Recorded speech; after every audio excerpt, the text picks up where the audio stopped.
So guys, for the first step, you're going to head over to search and type in Windows PowerShell. Now, you're going to run it as administrator.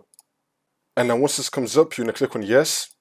And now once this comes up, you just want to copy and paste both the commands which are going to be down below in the description. So for the first one, it's going to start with PowerShell-ExecutionPolicy. This is the first one.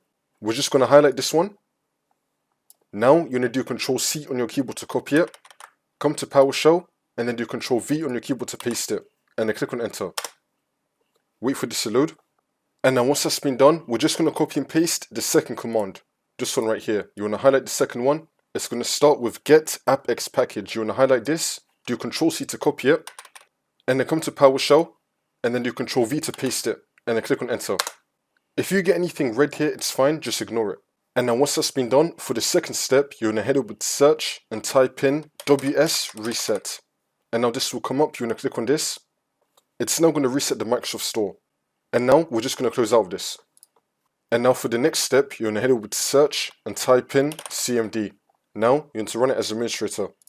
And then click on yes. And now once this comes up, you're going to type in sfc /scan now, and then click on enter. Then you want to run the scan. Wait for this to load. I'm going to skip the video to when the scan will be fully completed.